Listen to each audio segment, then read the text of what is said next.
Hi, I'm Alyssa Rosenberg. Welcome back to Critic Proof, the blogging head show where we talk about all of the things that don't need critics to survive, but that could be improved if only the gods of the pop culture universe would listen to us. I am the culture blogger at Think Progress and a columnist for Slate and The Atlantic, and I am joined today by one of my favorite nerds.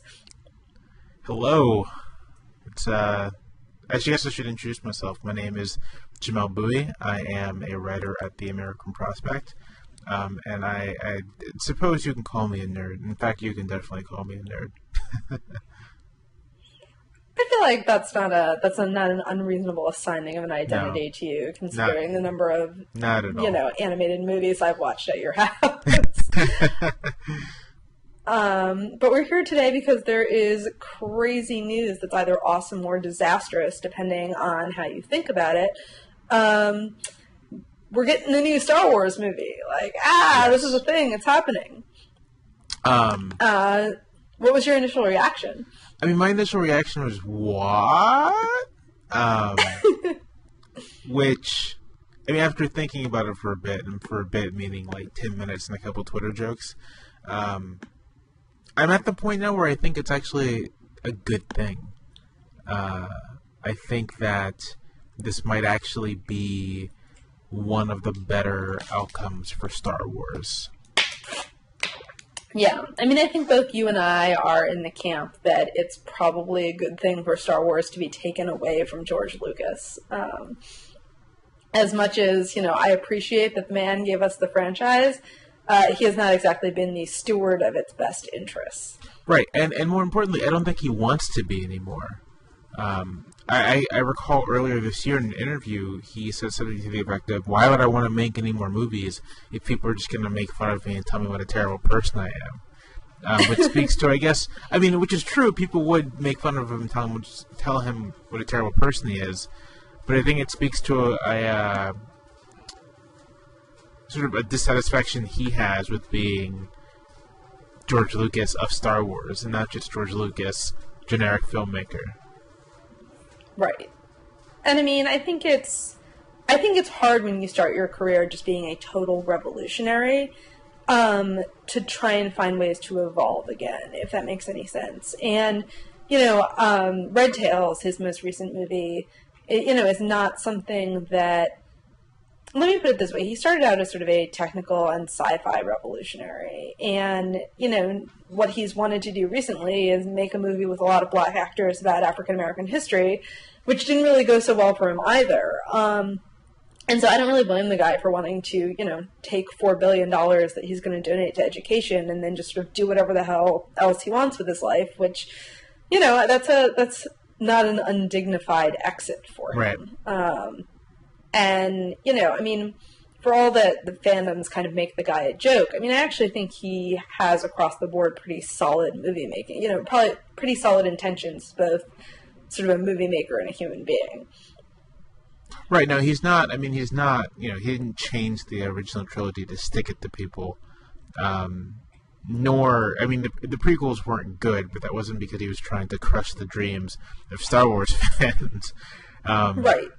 The prequels weren't good because they sort of highlighted all of the deficiencies of of Lucas's directing, and without sort of someone to balance that out, as was the case in the original trilogy, just, they fell flat. And I mean, I recently rewatched the 3 prequels, and while Phantom Menace is as bad as I think we all remember, Attack of the Clones from Revenge of the Sith are not, they're not good, but they're not terrible. They're sort of just mediocre. They're like I think the end of Revenge of the Sith, which is the darkest thing that has ever happened in the Star Wars movies, like bar none, is actually pretty good. I mean, when you have a scene where a guy has, literally chopped his student's limbs off and is leaving him to burn to death in lava and feels like it's the only moral choice that he has. Right. And, Ewan McGregor acts the hell out of that sequence. So, right. Hayden Christensen is probably never better in the movies than he is as, going into shock, but still extremely full of rage and basically keeping himself alive by force of will. That stuff is scary and upsetting, and it actually kind of works. Right. I agree. It also sort of... Go ahead. I was just going to say it also sort of sets up why Obi-Wan would go into seclusion in a desert for 1,000,000 years. It's not just, general Jedi persecution. He's actually pretty traumatized himself. Right. And I would say Revenge of the Sith, once the action starts to pick up in the movie, is actually pretty breezy. And I've watched it a couple times. And, it's a perfectly fine, it's not remarkable, but it's not, it's perfectly fine movie. But that's all just to say that, Lucas isn't a bad guy. We just a lot of us disagree with his creative choices, but he's not a bad guy. Yeah. But I think that, now that we've gotten to the point where the franchise is sort of liberated from his influence, that to me is really exciting. And I say this as someone who is a huge, and I guess this actually sort of surprised people, huge devotee of the expanded universe, the sort of books in particular, and then games, video games, graphic novels, and comics that have sort of colonized the Star Wars universe going forward, that filled in the space that was sort of left behind by the final trilogy that Lucas, for a long time, said that he wanted to make, but never really seemed to have a clear idea for or intention of making. And, E-Online reports today that Disney isn't going to make a story that's set explicitly in one of the existing expanded universe stories, but I still think, I'm excited, right? This is this huge, weird universe that has meant a lot of stuff to me, and I'm getting more content in it with the support of a big studio that has done well in sort of, marshaling other geek content. I'm kind of excited. I read that E-Online story. I know some people read it as the expanded universe is essentially being disregarded, but I'm not sure that's the case. My going theory is that the movie is not gonna. I don't think it's gonna follow any particular timeline in the expanded universe. We're not gonna get what is it? Truce Epicura?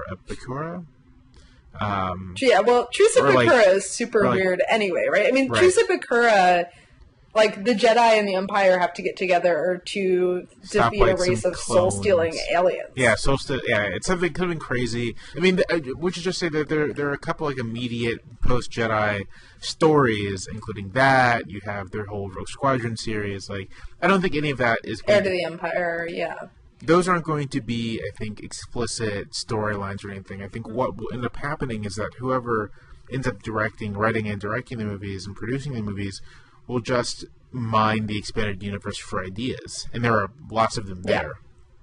And there's lots you can do with sort of the big arcs in the expanded universe to craft a new Star Wars trilogy. Because, frankly, thinking about the EU books, they run the gamut from being quite good.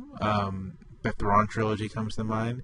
And then sort of, writers really trying to just kind of recast the, rebellion against the Empire with a few new faces. And so, one thing I want a new movie to avoid is doing exactly that, which is why I think it makes more sense to just grab ideas where you can find them and see if you can come up with something different that's not a rehash of the, dominant arc of the first trilogy. And I actually think the prequels do a good job of avoiding too much of the, freedom fighters against an empire kind of thing. Mm-hmm. So. Yeah. So D.B. Grady had a piece in The Atlantic today that I thought was smart. That, sort of said that Lucas has always sort of claimed a bigger geopolitics for this franchise than maybe it actually deserves. But I do think that one thing that would be smart and would be the way that you sort of change up the dynamic is, to tell a story about how you mop up the remains of the Empire, how the New Republic actually sort of consolidates itself. Right. And the Rogue Squadron books would provide a really good template for that because, it takes a bunch of elements that are sort of at the edge of the original Star Wars movies. You have fighter jocks, you have, Wedge Antilles, who is a minor character in both of the Death Star runs, basically gets tapped to put together a commando squad of flying aces.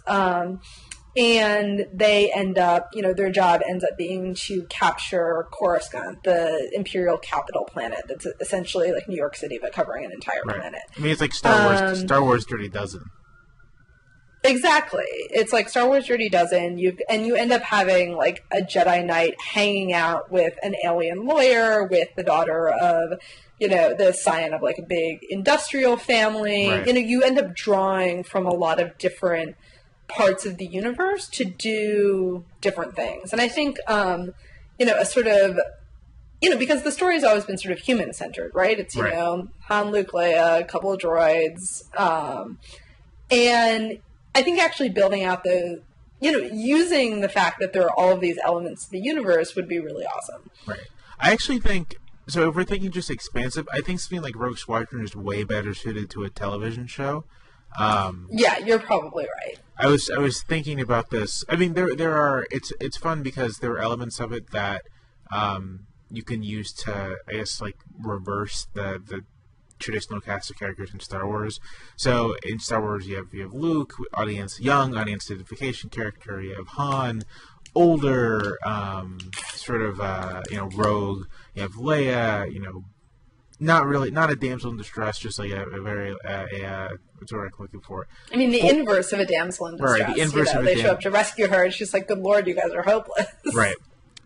With Rogue Squadron, you have your audience identification character isn't Wedge, it's Corran Horn, who is sort of fresh to the New Republic.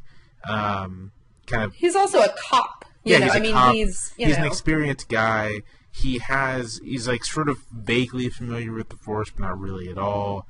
And then your roguish character is it's Booster Turik's daughter, who shows up later in the series. Myrax Tarek, who's awesome. Right. And then Wedge Antilles is sort of like the older male kind of Obi-Wan figure, but like still much more daring and not reckless. And more but sort of emotionally engaged too. Right. I mean, he's not, his only purpose isn't to, guide this young man on the road to his destiny. He's, he has a role to play himself. It would be a fun twist on the familiar cast of characters, but I do think it's something that would work way better as a television show where you have like a single long arc, which is the liberation of Coruscant, and in between that you can focus on particular characters, you can do lots of stuff. But it would be great if elements of Rogue Squadron found their way into a new Star Wars movie. I was just speculating. I was floating an idea with a friend that it'd be interesting. Like, one thing you could do is try to, and they've said they're doing this, so this is almost a moot point, but had they not clarified that they were doing a new storyline, you could try just rebooting the original trilogy. Just kind of like telling that old story, the same story, but just like with tweaks and alterations and kind of doing something new with it. Probably the best way to do that, if you're going to do it, would be to jump forward in the future and tell, just skip forward a generation, right, and tell the story of what happens to, Luke, Han, and Leia's kids, which is something that exists again in the expanded universe. So I think it's probably out, but you end up having a big dark side, light side confrontation. One member of a family kills the other. Right. But the characters are much more sort of grown up. Yeah. Jason Solo, who ends up turning to the dark side, has a daughter with a Happen princess. They're actual sort of mature adults in a way that Luke never really is in the original trilogy. And, thinking about that, in terms of trying to avoid another Empire versus fledgling rebellion kind of thing, and you've mentioned this, the Yuzong Vong invasion, if you toned it down a little bit, because it gets sort of like dark and brutal in the books.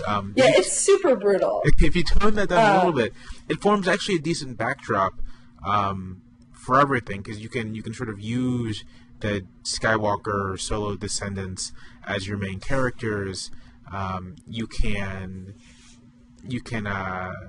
have a different interaction with the Force. I guess not light side versus dark side anymore. It's sort of the Force versus this absence of the Force. The absence of the Force. And for folks who are new to this, the Yuuzhan Vong are an expanded universe. Essentially, they're a ripoff of the Borg. They are a species from another galaxy who terraform planets. They think that mechanical technology is an abomination. And can I say real quick? They're also like a pain... Sure. Can I say real quick? They're like a combination of the Borg and the Zerg from StarCraft. Please continue. They're also like a pain cult. So there's like a lot of really creepy organ grafting and self-mutilation and like torturous ritual stuff that is decidedly not PG-13 even by the standards of Revenge of the Sith. But they do represent this like really existential threat in a way that the Empire did, but that it probably can't be resurrected to present again. And I could definitely see the like. I mean, they also sort of exist outside the Force for some reason that never really makes that much sense. And so you would have a very different, again, sort of existential challenge to the Force that's not dark side, light side, but is really sort of profound nonetheless. Right. One thing I wrote about today in Slate that I think could also be a really good thing for the franchise and that could sort of let it, and I'm thinking, because one thing we haven't talked about is sort of Star Wars positionally in relationship to the other big ongoing franchises we have now. But one thing I think they could do perhaps more easily than any other extant franchise is just have a woman as the main character. Yeah. Because Star Wars fans are really used to having powerful, badass, fighting women with conflicts. Like, whether it's Princess Leia, who is, arguably... I mean, I think she's arguably the best science fiction movie heroine ever. All of the women in... Better than Ripley? She gets to be a more complete human being than Ripley does. Like, we're seeing one slice of Ripley's life, whereas, I mean, just in terms of... I mean, I think Ripley is amazing. I also think Ripley's character was substantially degraded in subsequent movies. I mean, if you're going to consider the franchise as a whole, like, you have to think about what Joss Whedon did to her, and that is something that bears considering. But, I mean, I think this is a franchise unlike... sort of the Marvel universe or even the DC universe where people are just really accustomed to rooting for powerful women. And I think you can maybe get away with that in a way that you couldn't with any of the other franchises. I don't know.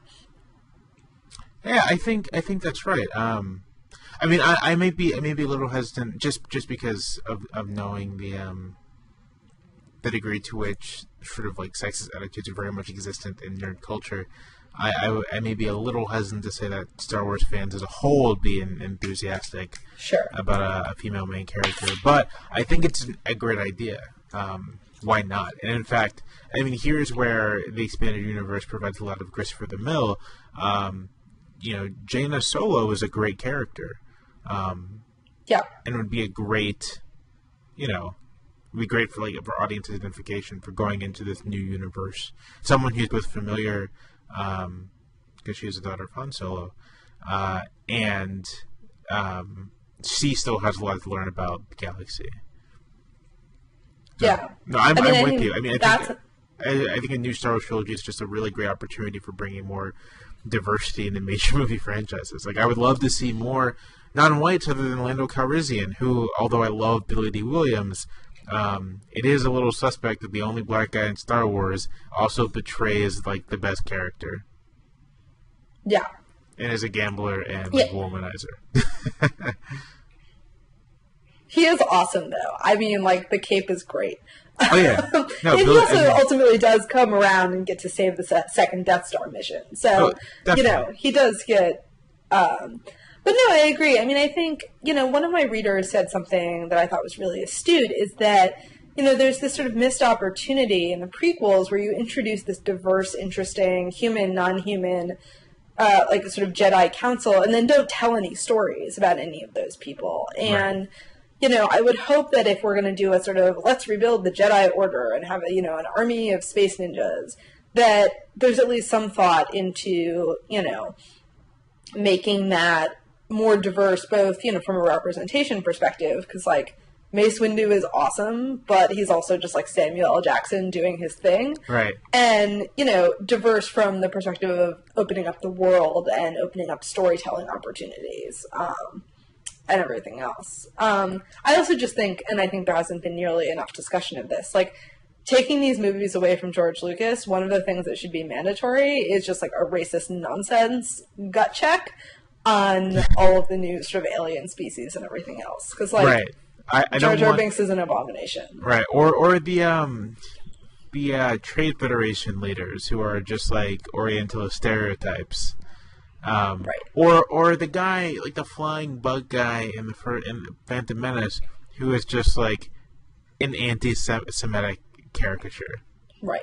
It's like, hi, I'm an evil Jew with an enormous nose. Also in space. Yeah. No, he's an evil space Jew.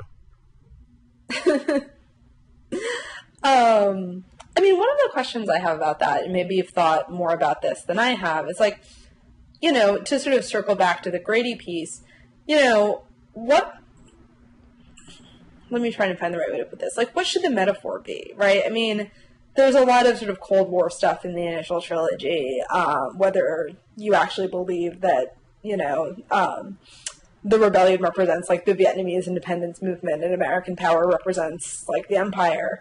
So I'm curious, I mean, we've talked through a lot of sort of story options here, but do you think there's a way of sort of getting at current anxieties without being super, super racist? Because that's just something that I worry about. Yeah, and I haven't actually thought much about that. But I sort of think, I mean, I wonder if one of... Yeah, go ahead.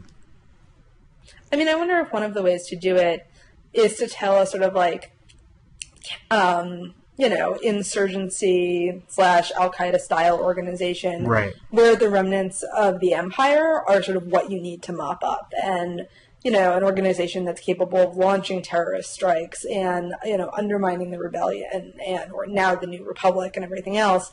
I mean, I wonder if you basically put white guys in the role of Al-Qaeda, if you can sort of get away with that. Yeah, no, I mean, it's tricky because I'm not sure how you depict terrorist attacks in ways... Actually, no, I take that back. I do know how you depict terrorist attacks in ways that don't terrify children. Avatar, The Legend of Korra does it quite well. In fact, sort of the main villain in that series is a terrorist. Yeah. I don't know, I think, you know... I think any Star Wars storyline can accommodate that sort of anxiety, that sort of fear of the unknown, and I think that it probably will. I mean, I think that sort of, I hate the word zeitgeist, but that zeitgeist sort of is just with us in our pop culture. Yeah. You know, it's no accident, right, that, like, you know, the two of the top grossing, like, tentpole blockbusters of the last 5 years are Batman movies where the main villains are just terrorists. Yeah. Well, and it seems to me that you can... It's about sort of...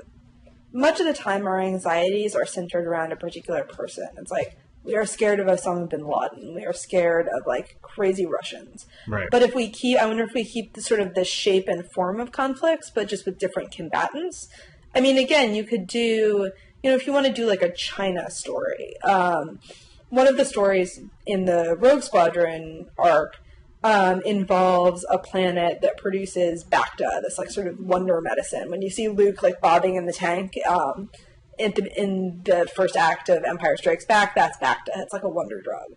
And there is this, you know, plague that starts infecting non-humans, and so the Republic's under a lot of pressure to get a lot of Bacta and cure everybody. And so, you know, this country, or this planet that produces Bacta and has this incredible sort of trade advantage over the Republic becomes, like, very strategically important. And I wonder if that could be a sort of, like, China's economic rise story. Right. Not that I think that's, you know, something that anyone's particularly clamoring to be told, but I wonder if that's a way that you could get at that without, and, you know, still get the movie into China. Yeah. And then that's certainly one of the things that's interesting is, like, given how much our tentpoles are dependent on international box office, like Skyfall's made $100 million and it hasn't opened in the United States yet, it's going to be really interesting to see sort of how the international market ends up influencing Star Wars. Do we, get a major Chinese actor in the movie because that's one of the ways to lever open market access in China? I mean, for a franchise that's sort of about the Cold War is coming back in a very non-Cold War environment. Right. And I mean, I mean, as far as like getting Chinese actors or African actors, I mean, there's no reason why you couldn't. I mean, it's in a galaxy far, far away. There's no real reason why everyone in Star Wars has to be white. Yes. So that's although apparently the entire Imperial Navy is white. True. I mean, the entire Imperial Navy is white and British, which I find totally acceptable because, as we all know, the British are evil. Also, the British are really, really good at building navies. I mean, let's be clear. No, I mean, there's a lot of ways they can take a villain, big bad. One thing I think, since we all sort of assume that this is going to be a new trilogy of movies, it's worth considering how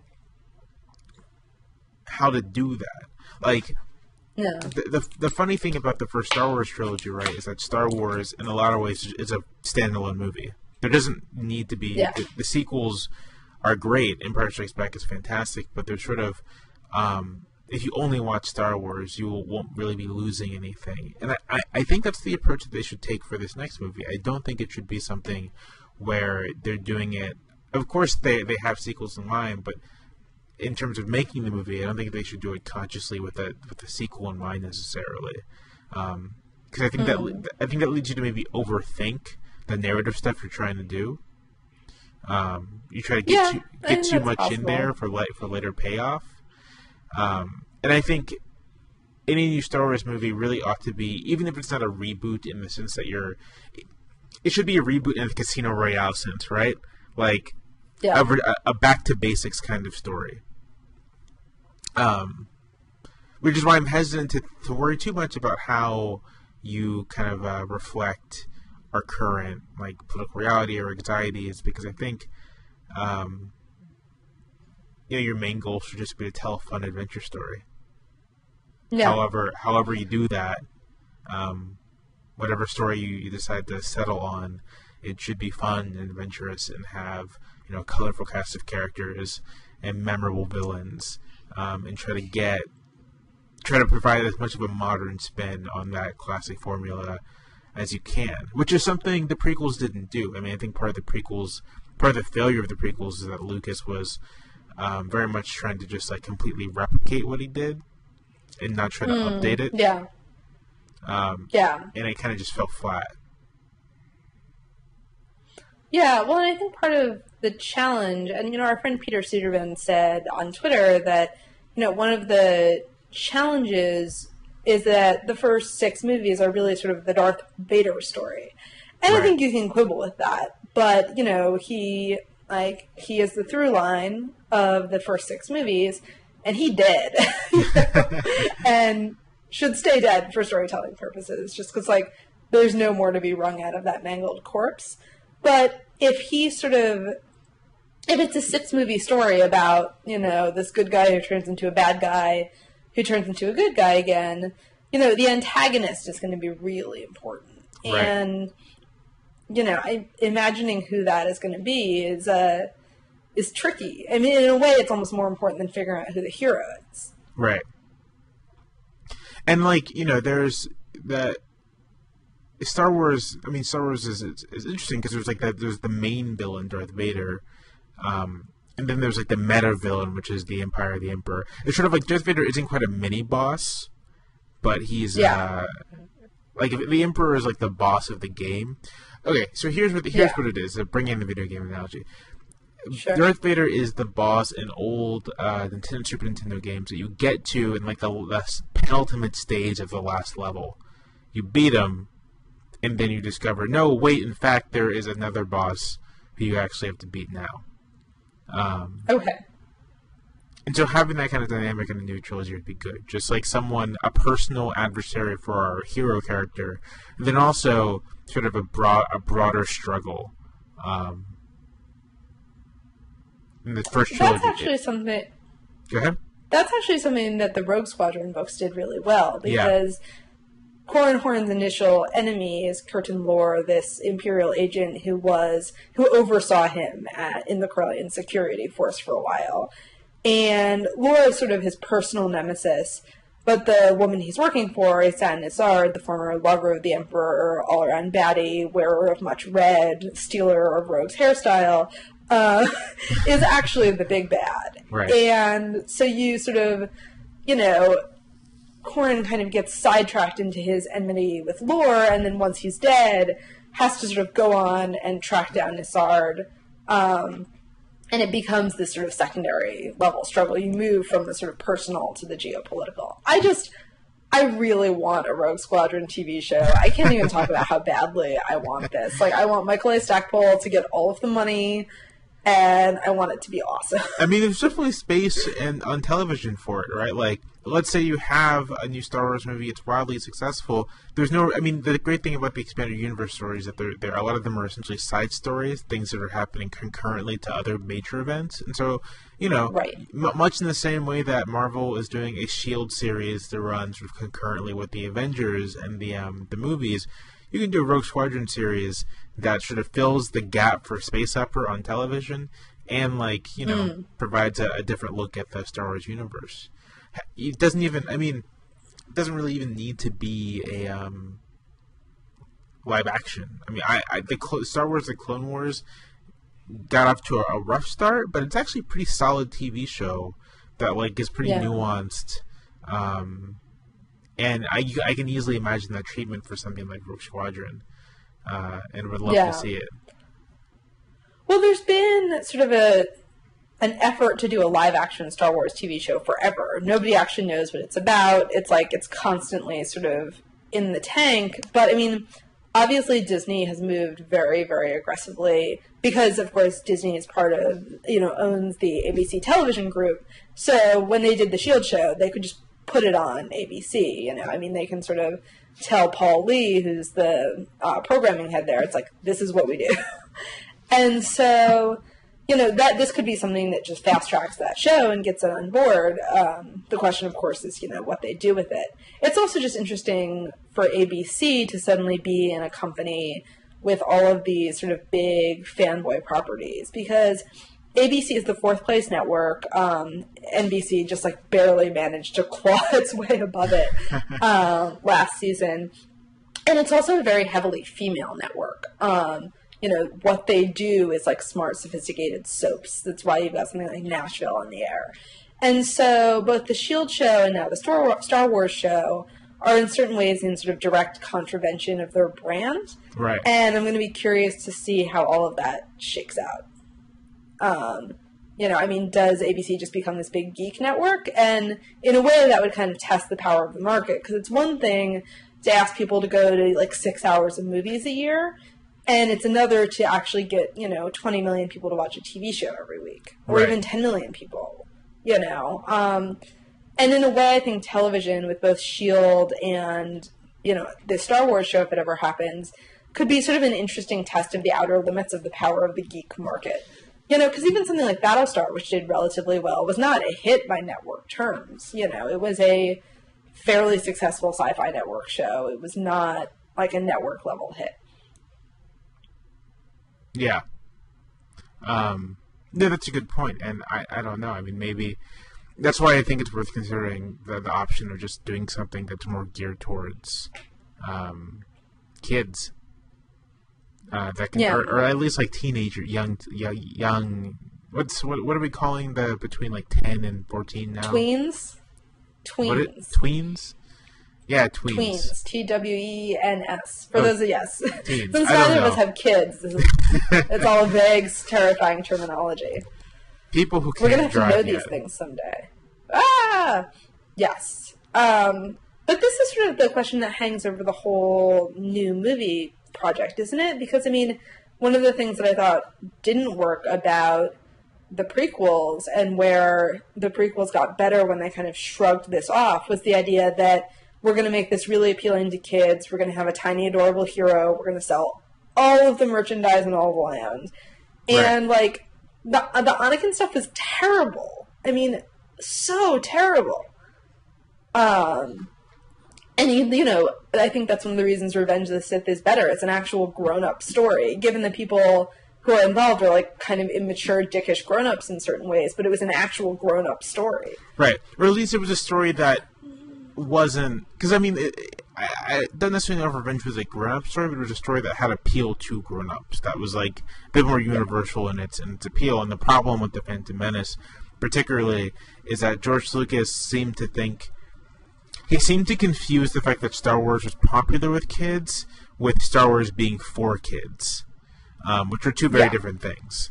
To go back to what I think is sort of the modern Star Wars in a way, Avatar, The Last Airbender is definitely a show that appeals to kids and kids like, and it's on a kids network, but it's not a kids show necessarily. And that's even more true for The Legend of Korra. And there's sort of a balance, a difficult balance to strike with making something that has appeal to teenagers and adults, that deals with really complicated issues in ways that are understandable to kids as well, without being heavy-handed or too dark. I also think our understanding... No, go ahead. No, go ahead, sorry. No, please. No, I mean, I think part of the problem is also that our understanding is, like, what is for the children has gotten really sort of denatured and condescending to kids. I mean... Tamora Pierce, who writes, you know, books that I started reading when I was 9 or 10, you know, her characters kill people and have sex and have meaningful relationships. And, you know, those were all things, these were my introductions to these sorts of themes. It was, you know, people who I cared about going through things that were big and emotional and were treated as such.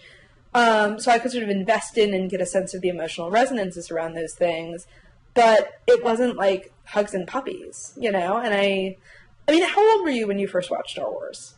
I have actually no idea.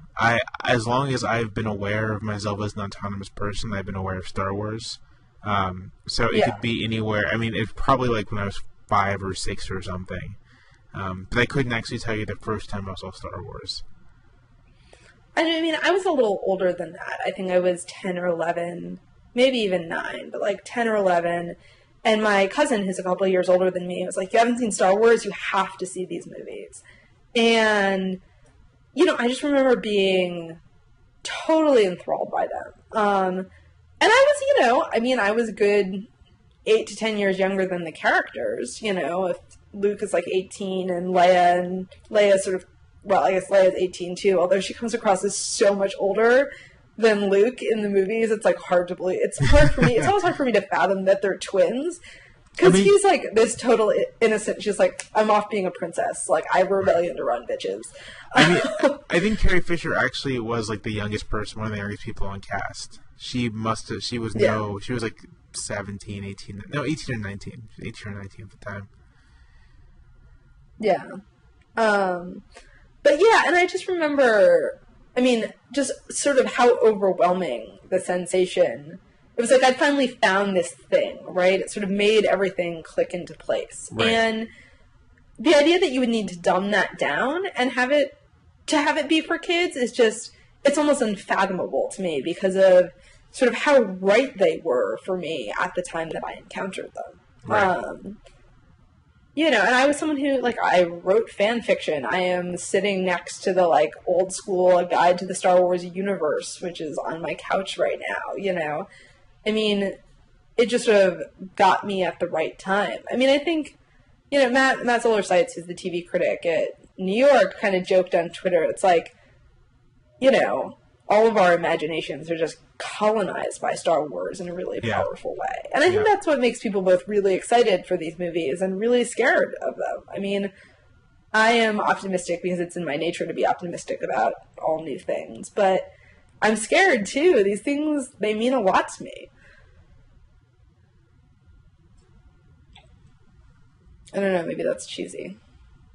No, I don't. I don't think so.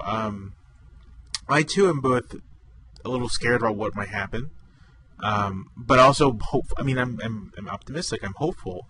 I think the thing that makes me optimistic is the fact that there are a lot of people like both of us who are actually in the position to make movies, right?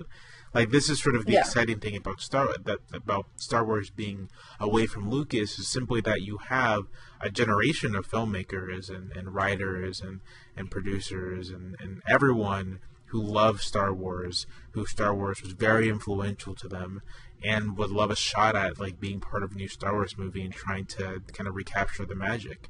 And for as much as the acquisition of Lucasfilm was a financial decision for Disney, I have to believe that there are people at Disney who recognize this, that, you know, as soon as we open up, like start asking, like, you know, putting out the call for people, there'll be a lot of people with a lot of talent who will want to do this. And that's really exciting. Yeah, and I think the question of who's going to direct will be a really interesting and vexed one. I am on the warpath against the idea that Joss Whedon should do it. And I don't think Disney would let him either, just because I imagine his contract with the Avengers and with Marvel locks him down to that one franchise for a while. Yeah. Just as, like, he's going to direct this other giant movie that's coming out the same year as the new Star Trek movie. He's supposed to do the pilot for S.H.I.E.L.D., and he's sort of overseeing all of the other Marvel properties. Like, whether or not you get to the question of whether he'd be good, and I actually don't think he'd be a particularly good fit, he's just going to be too busy. Like, I think that is not going to happen. Right. Wait, sorry, real quick. Is the new Star Trek movie not coming out until 2015? The new Star Trek movie? Yeah, is that what you said? The new Star Wars movie is 2015. Okay. I was a little worried there for a sec. That's the worst news I've heard all day. No. New Star Trek is next year, I think. Excellent. We have all that stuff of them shooting. But yeah, I mean, I feel like we're actually not going to get either J.J. Abrams or Whedon. I mean, they're just committed to other stuff. No, I think that's probably a good thing.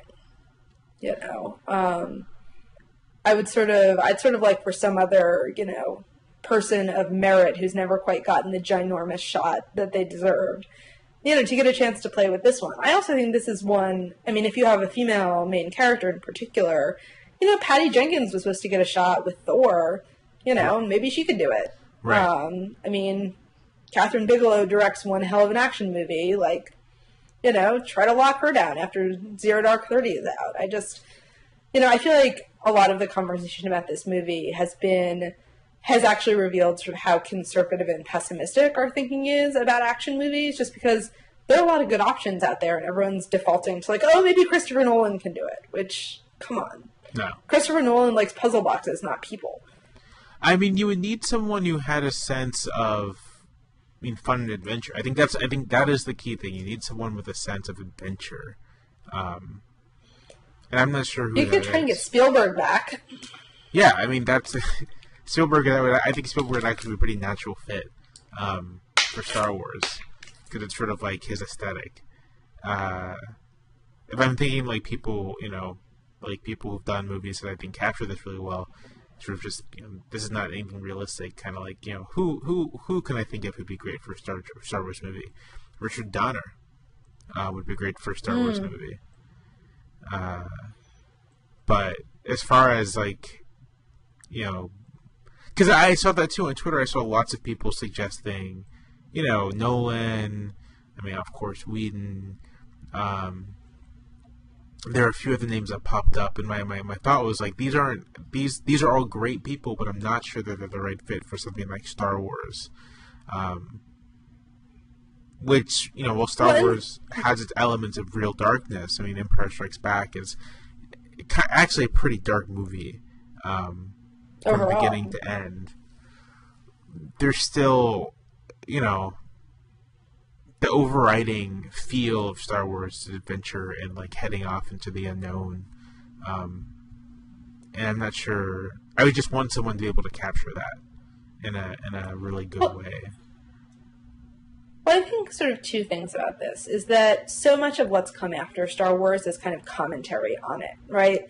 A lot of people have cited Firefly as a reason that we introduced Star Wars, but Firefly is sort of ironic commentary on Star Wars to a certain extent. It's, you need someone who operates in the material as opposed to sort of from a distance at it. And I think the other thing that's been kind of undercounted about all of this is that Star Wars is a series of giant romances. Like, the love stories are actually a really big, important deal in both sets of movies. And much like with the sort of the importance of female characters, that's something that really distances these movies from the other franchises that are around right now. Like,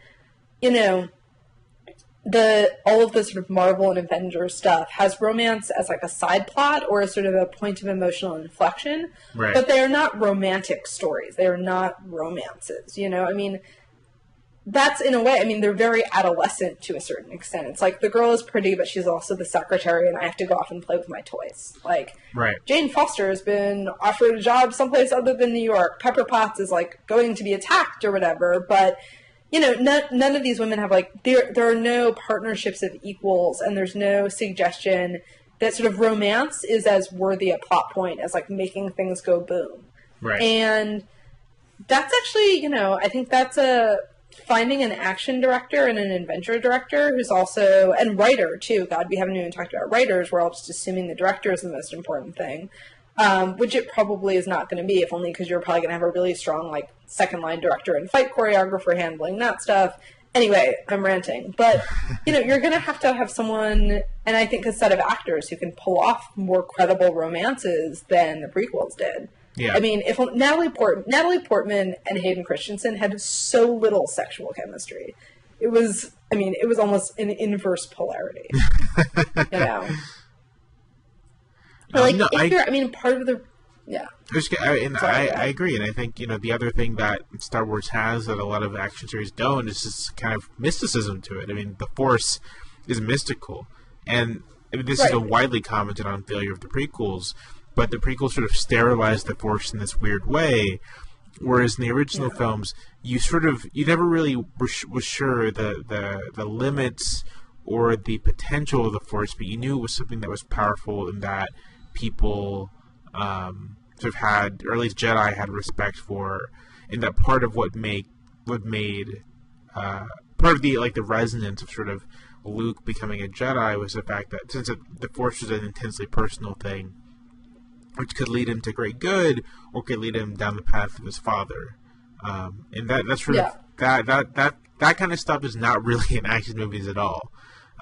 In fact, I mean, it's a hallmark of adventure stories more than anything, which is why I would just caution people against suggesting someone who is mainly an action director. You want someone a little more, I guess, well-rounded than that. Is that what I'm looking for? Yeah. Yeah.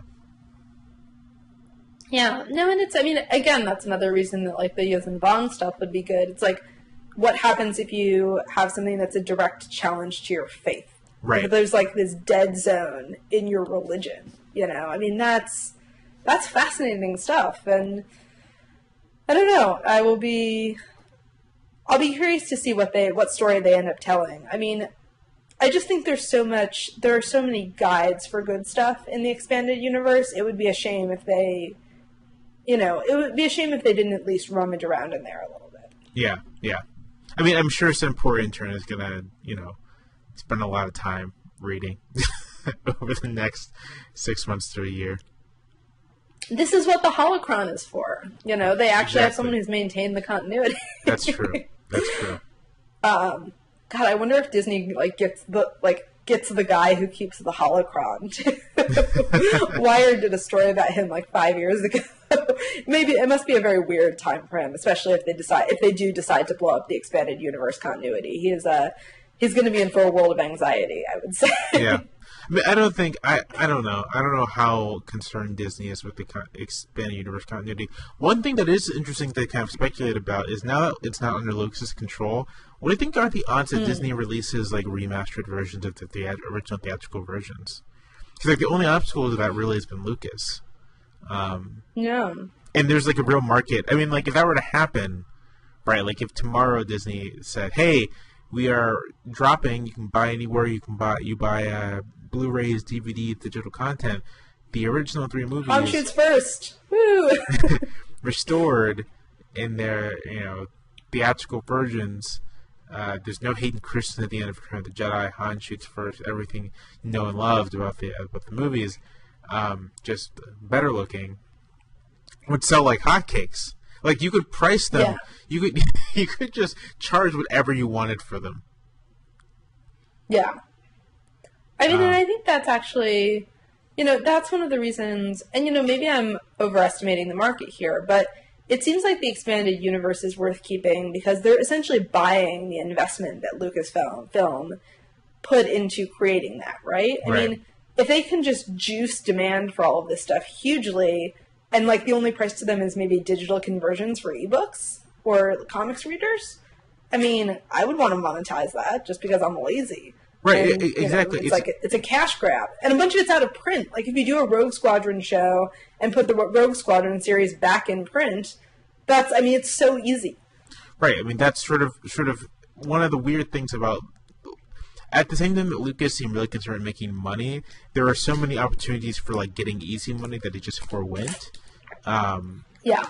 And I hope Disney acts like greedy capitalists. I hope they see that they have a bunch of old content that is no longer available, just no longer available in modern forms, and they say to themselves, "Hey, let's spend a little money to remaster this, repackage it, scan it, whatever, and put it on the market and charge sort of like market prices, and people will buy it."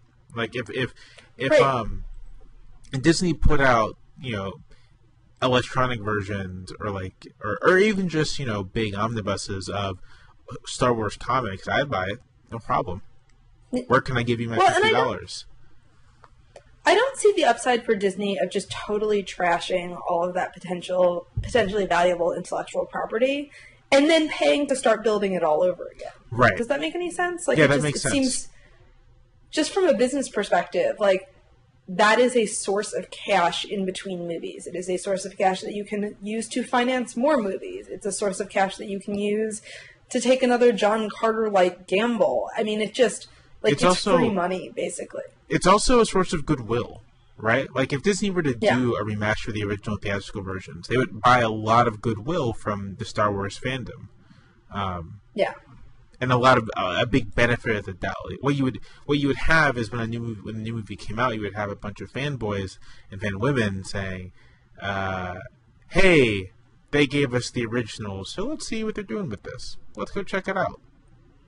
Right. I mean, as much as I think people are going to go see it anyway. I mean, obviously we can't keep ourselves away because we're pathetic slaves to the Force. I don't see the upside potential in completely trashing the EU. I mean, as has been totally evident the last week, I am not the only person who's secretly super, super into all of this stuff. Although, again, it's always really funny that people are surprised that, to quote one commenter, a chick is that into Star Wars. It's always surprising when people are like, what? People who spend their lives writing on the internet are into nerdy things? Like, yes. Come on, who do you think we are? Right. I mean, think about the people you went to school with who are most likely to end up being internet writers. Like, come on. Yeah. Just a little bit. And now we get paid for being weird. It's the awesomest thing ever. Yeah. Well, on that note, I feel like we can keep our fingers crossed and, see what's going to happen to us in a not very long time in the future in a movie studio not particularly far away. Yes. Well, thanks so much for coming on. We'll have to see what happens. Yeah. Thank you for having me. This was fun.